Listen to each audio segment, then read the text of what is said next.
Welcome back everybody. I'm Prakash Pradhan, your trainer for this entire series. In today's topic, in this session, we're going to talk about the tasks by planner and to do. This is one of the most important features that we find with your Microsoft team that can be fruitful, that can be very much useful, guys, trust me, in order to perform your day-to-day life activities. Normally what happens in every organization that whenever you start working for this MS team, it might happen that so many messages, okay, so many files, they intend to send you so many, forms, so many you're polling, it might be there, okay, yeah, now by the time you are doing your work, you might, skip some of the important information, some of the important points that was important and that was supposed to be go through by you. Now, it happens sometime. Normally, in any organization, by the time you open your team, you might be, sometime get overwhelmed by so many messages. You might feel tired, so many informations are there. At the same time, you might be thinking about the chat, you might be thinking about the team, so many assignments and all. Now apart from that, if you think that some of the information that is being sent to you that can be used later on in order to create the follow-up tasks to do, actually that means we are going to talk about the follow-up tasks to do. Now this is going to help you a lot, so that any of the information that is being sent to you, if you are busy on doing some of other tasks of your organization, in that case that message can be set up as a follow-up task to do. That means that message can be seen later on, so that you can set that information as a priority as well, so that none of the informations are going to be missed from your notice. Now in order to do that, now let's say there's one message, okay, sent to me, sent by one of my friend to me. Now let's say that I am not able to read this message because there are so many information. For instance, just for the example, there are so many information and I'm not able to read it at this moment because I was doing some other work. Now I do have option for this one. You just go to this three dots, okay, you go to the more actions and create a task.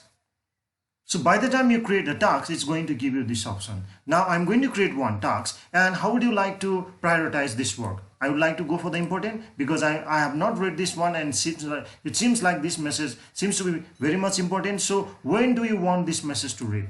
Okay, so you have an option for this calendar also over here. So let's go for the 15. So add a task now. Okay, now if I wanted to see this task that's being set as a follow-up, I need to go to the planner. You go to the three dots and search in the planner. See, it's already here. Or you can simply write planner. So it's gonna open it automatically. See, let me open it over here.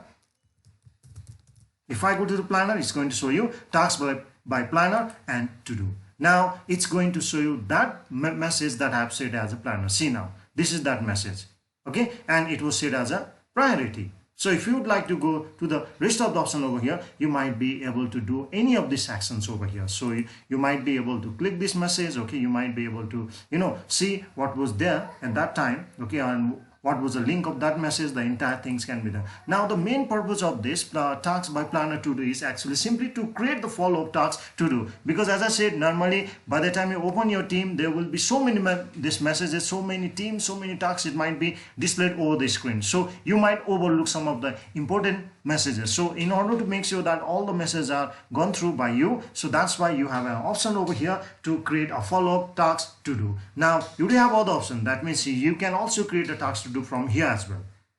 You can add it, you can do it as per you need, okay, and so many options are there over here. The important, of course, this was marked as an important, so that's why it's going to make a list over here. If it's been assigned by assigned to you, it is already saying over here assigned to me, so others are also going to display. If any of the planner or things to do was been assigned to you, it's gonna make a list over here. Apart from that, you do have option for this filter list over here.